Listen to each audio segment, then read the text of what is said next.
नमस्कार दोस्तों, स्वागत है आपका आपके अपने यूट्यूब चैनल मन अप स्टोरीज में। आज की कहानी एक अनाथ आश्रम में रहने वाली लड़की की है। चलिए कहानी शुरू करते हैं। सुभा की माँ कौन थी, उसने कभी देखा नहीं था। जब भी माँ की याद आती, वह अनाथ आश्रम की वार्डन सरोज माँ की साड़ी का पल्लू पकड़ खड़ी हो जाती। वो प्यार से सर पर हाथ फेर देती तो उसे ममता मिल जाती। कई बार उसके मन में सवाल उठता, आखिर क्यों छोड़ गई माँ उसे। उसके जैसी दूसरी लड़कियों को देख धीरे धीरे जीवन से समझौता करना सीख गई। अनाथ आश्रम के प्रांगण में खेलते खेलते कब बड़ी हो गई। स्कूल पढ़ाई के बाद आश्रम में चलने वाली कुकिंग क्लासेस ज्वाइन कर ली। उसे रसोई बनाने में खासी रुचि थी। वार्डन ने आश्रम के पास ही उसे वृद्ध दंपत्ति के घर खाना पकाने का काम दिलवा दिया। वह स्वादिष्ट खाना बनाना जानती थी। अपनी पाक कला से उसने जल्द ही वृद्ध दंपत्ति का दिल जीत लिया था। महीने की पगार मिलते ही वह सबसे पहले मंदिर गई, प्रसाद चढ़ाया, फिर अनाथ आश्रम के बच्चों के लिए मिठाइयाँ खरीदी, सरोज मासी के लिए डायरी तथा अपने लिए बढ़िया सी ड्रेस खरीदी। सुबह से वार्डन का विशेष लगाव था। सुबह अनुशासित और होशियार थी, हर काम बढ़िया से करती थी। नैन नक्श भी सुंदर थे, किंतु कद छोटा और रंग सांवला था। शायद इसीलिए उसे किसी ने गोद नहीं लिया। इस कारण भी वार्डन उससे सहानुभूति रखती थी। मिस सरोज अनाथ आश्रम की संरक्षिका थी। स्वभाव ममतामयी, सभी लड़कियों को बड़ा स्नेह करती थी। छोटी बच्चियों को कहानी सुनाती थी, कोई बीमार हो जाए तुरंत सेवा देती, सबको समय पर अच्छा भोजन मिले इसका विशेष ध्यान रखती। महीने में एक बार पिकनिक पर ले जाती। वे कविताएं भी लिखती थी। एक बार आश्रम में कवि सम्मेलन रखा और आश्रम के लिए अच्छा खासा फंड इकट्ठा हुआ।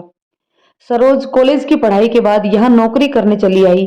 अनाथ आश्रम के बच्चों से इतनी ममता हो गई कि विवाह ही नहीं किया।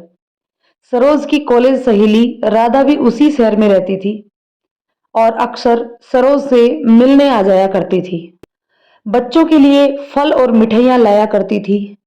राधा के पति का देहांत हो गया था।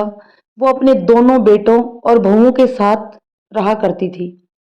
राधा जब भी मिलने आती, दोनों घंटे इधर उधर की बातें करती। एक दिन राधा ने सरोज से दिल की बात करते हुए कहा कि वह अनाथ लड़की सुभा को अपनी बहू बनाना चाहती है। आश्रम में सुभा नाम की लड़की है। हाँ, लेकिन क्यों पूछ रही हो? मैंने सुना है सुभा बड़ी भली है। हाँ है तो, तुम्हें कैसे पता चला? वो जिस घर में खाना बनाती है वह मेरे परिवार, मेरे ननिहाल से है। मेरा उनके यहाँ आना जाना रहता है। उन्होंने ही सुबह के बारे में बताया था। बात आगे बढ़ाते हुए राधा बोली, मैं सुबह को अपनी बहू बनाना चाहती हूँ। ये तो बड़ी खुशी की बात है। सुबह को अच्छा घर मिल जाएगा, लेकिन उसकी इच्छा भी जाननी होगी। ऐसा करो, तुम कल बेटे को लेकर आ जाओ, मैं सुबह को बुला लूंगी। सरोज ने कहा, हाँ ये ठीक रहेगा। अच्छा चल, कल मिलते हैं। राधा मन ही मन खुश होती हुई चली गई।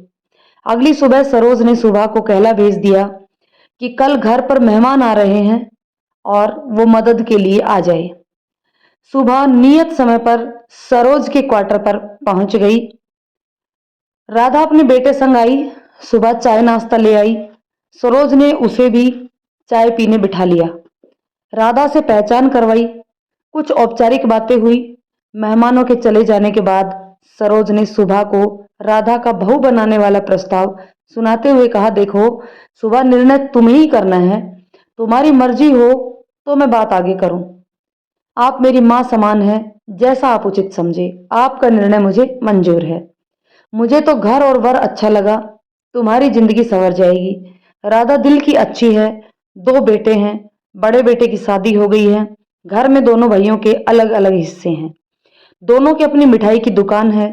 लड़का दुनिया को देखते हुए थोड़ा शरीफ लगा। अपने समाज में उसे लड़कियां मिल तो जरूर जाएंगी, लेकिन राधा किसी अनाथ लड़की का जीवन संवारना चाहती है। सुधा सुबह पूरी रात सोचती रही। अपना घर होगा, अपनों का साथ होगा, उसे और क्या चाहिए? और उसने हाँ कर दी। सरोज मौसी पर उसे भरोसा था।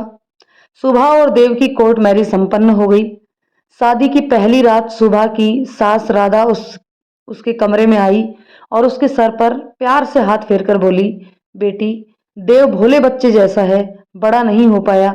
मैं कितने दिनों की मेहमान हूं पता नहीं, मुझे भरोसा है कि तुम उसे संभाल लोगी। आज से तुम मेरी बेटी हो।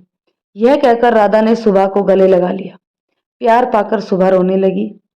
देव भी आ गया। सुबह को रोते देख बोला, माँ ये क्यों रो रही है? इसे अपनी माँ की याद आ रही है। हाँ बेटा, अब तुम दोनों सो जाओ। सुबह पूजा रखी है, सभी रिश्तेदारों के लिए भोजन भी रखा है। सुबह जल्दी नहा धोकर तैयार हो रही थी कि सासू माँ चाय लेकर आ गई। माँ आपने कष्ट क्यों किया, मैं बना लेती। सुनो बेटे, आज से हम ये तय कर लेते हैं कि जो भी पहले उठेगा चाय वही बनाएगा। कोई बंधन या कोई नियम नहीं। ठीक है माँ। देव बच्चे की तरह अभी तक सो रहा था। चाय पीकर सास बहू ने मिलकर पूजा की तैयारी करने लगी। पूजा के बाद भोजन की व्यवस्था थी। शहर में रहने वाले सभी रिश्तेदारों को आमंत्रित किया गया था। उपस्थित सभी रिश्तेदार अनाथ कन्या को बहू बनाकर लाने पर राधा की प्रशंसा कर रहे थे। सभी मेहमानों के चले जाने के बाद राधा के दोनों बेटे दुकान चले गए। घर पर राधा अपनी दोनों बहुओं के साथ बैठी थी। राधा ने बड़ी बहू रानी से कहा, तुम दोनों आपस में बतिया लो, मैं तनिक आराम कर लेती हूँ। 4 बजे शाम की चाय साथ पियेंगे। बड़ी बहू रानी ने सुबह का मुंह चिढ़ाते हुए कहा, तुमसे क्या पूछूं? तुम्हारे न माँ है, न पिता, न भाई बहन, ना कोई गांव। तुम तो अनाथ आश्रम से आई हो। मैं अपने बारे में ही बता देती हूँ। मेरा पीहर कानपुर में है। पिताजी और भाई की किराने की दुकान है। पिताजी और ससुर जी की आपसी मित्रता थी। हमारे यहाँ आना जाना था। एक दिन मुझे देखा और मेरा हाथ मांग लिया। 4 बज गए। चलो चाय बनाकर सासू माँ को उठाते हैं, रानी ने कहा। राधा अलार्म लगाकर सोई थी। जैसे ही जागी, बहुए चाय ले आई। चाय पीकर राधा सुबह से बोली, चलो सुबह, हम सरोज से मिलने चलते हैं। रास्ते में एक गार्डन में बैठकर राधा ने सुबह से कहा, सुबह मुझे माफ करना बेटा, मैं तुझे जो कहने जा रही हूं वह बड़ा ही कठोर सच है। देखो बेटी, देव शायद बच्चे पैदा करने में सक्षम न हो, कदाचित तुम्हें शारीरिक सुख भी ना दे पाए, तो चिंता मत करना। बच्चा तेरी ही कोख से पैदा होगा। मैंने जाने माने डॉक्टर से बात कर ली है, सब ठीक हो जाएगा। इसे मेरा स्वार्थ समझ या ममता, मैं भी 8 साल बाद ही विधवा हो गई थी। मैंने भी बच्चों के सहारे ही जिंदगी जी है। सुबह चुपचाप सुनती रही। उसने इसे अपना भाग्य समझ स्वीकार कर लिया। सरोज ये सब नहीं जानती, तू इसे मत बताना, मेरी विनती है। अगले दिन राधा देव और सुबह को लेकर डॉक्टर के पास गई। डॉक्टर कोमल बहुत ही काबिल डॉक्टर थी। वो बहुत से दंपतियों को संतान का उपहार दे चुकी थी। डॉक्टर कोमल ने सुबह और देव का इलाज करने के लिए राधा को कुछ टेस्ट करवाने का आदेश दिया और 7 दिन बाद आने को कहा। एक शाम राधा का बड़ा बेटा मिलने आया। सुबह चाय नाश्ता बनाने रसोई में चली गई, किंतु कान वहीं लगे थे, क्योंकि जेठ जी को जब उसने अभिवादन किया तो एक अजीब ही भाव उनके चेहरे पर था। उन्हें कुछ अप्रत्याशित सा लगा। चाय चढ़ा हुआ दबे पाव आकर बातें सुनने लगी। माँ, आप इलाज में इतना रुपया क्यों बर्बाद कर रही हैं? ये काम नियोग से भी तो हो सकता है। मैं कब काम आऊंगा? खबरदार, जो फिर कभी ऐसी बात जुबान पर लाई है तो। सुबह तेरे छोटे भाई की पत्नी है। खबरदार, जो उसकी शान के खिलाफ एक शब्द भी बोला तो मुझसे बुरा कोई नहीं होगा। मैं देव और सुबह को खुशियां देना चाहती हूँ, उन्हें जीते जी मारना नहीं चाहती। सुबह को मैं बेटी बनाकर लाई हूँ। मेरे जीते जी उसकी मान मर्यादा पर कोई आंच नहीं आ सकती। सुबह की आंख भर आई। सासू माँ के लिए दिल से मान और भी बढ़ गया। राधा ने तय कर लिया था कि वह सुबह और देव के जीवन में खुशियां लाकर ही रहेगी। इलाज के साथ साथ प्रार्थना, दान, उपवास सब करने लगी। ईश्वर ने राधा की सुन ली। साल भर के इलाज के बाद सुबह के गर्भ में शिशु बीज का अंकुरण करने में डॉक्टर कोमल सफल हो गई। राधा बहुत खुश थी। वह ईश्वर की कृपा का बदला तो नहीं चुका सकती थी, किंतु दान पुण्य तो कर ही सकती थी। वह देव को लेकर अनाथ आश्रम, वृद्धाश्रम, गौशाला सब जगह दान पुण्य के लिए जाने लगी। एक दिन सड़क दुर्घटना में माँ बेटे चल बसे। सुबह पर कहर टूट पड़ा, उसका सहारा छिन गया। एक बार की तो उसने मौत को गले लगाना चाहा, किंतु दूसरे ही पल सासू माँ का चेहरा सामने आ गया। उसने निश्चय किया कि वह किसी भी कीमत पर इस बच्चे को जन्म देगी। राजा के बड़े बेटे और बहू ने घर हथिया लिया, उसके घर में घुस गए। यहां तक तो ठीक था, यह जानते हुए कि अब वह पेट से है, घर का काम उस पर छोड़ दिया और उस पर हुक्म चलाने लगे। सुभा ने सरोज माँ को सारे कष्ट सुनाए। उन्होंने सुभा को अपनी भतीजी डॉक्टर भूमिका के यहाँ भेज दिया। डॉक्टर भूमिका एक अच्छी डॉक्टर होने के साथ एक संवेदनशील महिला थी। उन्होंने सुभा को घर काम के लिए रख लिया। सुभा नर्सिंग की पढ़ाई और भूमिका का टिफिन बनाने का काम करने लगी। सुभा ने एक सुंदर शिशु को जन्म दिया। शिशु सकल सूरत से नन्हा देव था। बच्चे को देख उसे सासू माँ की याद आती। काश वो इसे गोद में खिला पाती, काश देव अपने छोटे देव को देख पाते। बच्चे का नाम देवांश रखा गया। नर्सिंग का कोर्स पूरा होते ही डॉक्टर भूमिका ने उसे अपने ही वार्ड में ड्यूटी पर रखवा दिया। देवांश की परवरिश अच्छी तरह से हो रही थी। सुबह अक्सर सरोज माँ से मिलने चली आती। देवांश स्कूल जाने लगा। पढ़ने लिखने में वो होशियार था। देवांश भूमिका आंटी से बहुत प्रभावित था। वह उन्हें स्टेथोस्कोप लगा हॉस्पिटल जाते देख मन ही मन सोचा करता था कि मुझे भी बड़े होकर डॉक्टर बनना है। डॉक्टर भूमिका के मार्गदर्शन से मेडिकल के कॉलेज पहुंच गया। डॉक्टरी की पढ़ाई पूरी हो गई। देवांश की कामयाबी से सुबह बहुत खुश थी। डॉक्टर भूमिका ने घर पर बुलाकर सुबह और देवांश को बधाई दी। देवांश को सरकारी हॉस्पिटल में नौकरी मिल गई।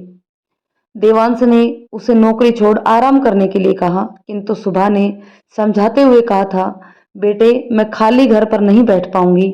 हाँ, तुम शादी कर लोगे, बच्चे हो जाएंगे, तब मैं नौकरी छोड़ दूंगी। ठीक है माँ, जैसी आपकी इच्छा। देवांश को अपनी सहकर्मी डॉक्टर दिव्या से प्यार हो गया। सुबह की अनुमति से दोनों का विवाह भी हो गया। दिव्या के पिता विदेश में थे। दिव्या को भी विदेश ले जाना चाहते थे। दिव्या देवांश को विदेश चलने के लिए मजबूर करने लगी। देवांश का मां को छोड़कर विदेश जाने का कतई मन नहीं था। दिव्या और दिव्यांश में आए दिन झगड़े होने लगे। एक दिन सुबह ने सब सुन लिया। सुबह नहीं चाहती थी कि उसके बेटे की शादी टूट जाए। सुबह अपने बेटे की खुशियों से खुश थी। उसने देवांश को विदेश जाने के लिए मना लिया। विदा करते हुए वह बहुत रोई थी। बेटा मेरी चिता को अग्नि देने जरूर आ जाना। कैसे बातें करती हो माँ, मैं आपको जल्द ही साथ ले जाऊंगा। देवांश साल में 2 बार माँ से मिलने अवश्य आ जाता था, लेकिन माँ को ले जाने का मन न बना सका, क्योंकि पत्नी ने कभी नहीं कहा माँ जी को ले आओ। वह ससुर के घर में रह रहा था। सुबह भी जाना नहीं चाहती थी। बेटे की जुदाई से मन अशांत रहने लगा। आखिर नर्स का काम छोड़ अपनी सारी जमा पूंजी अनाथ आश्रम को भेंट कर अनाथ आश्रम में बच्चों की सेवा करने लगी। तो दोस्तों, ये कहानी आपको कैसी लगी कमेंट करके जरूर बताइएगा। यदि कहानी पसंद आए तो लाइक शेयर करें और चैनल पर नए हैं तो चैनल को सब्सक्राइब जरूर कर लें। धन्यवाद दोस्तों।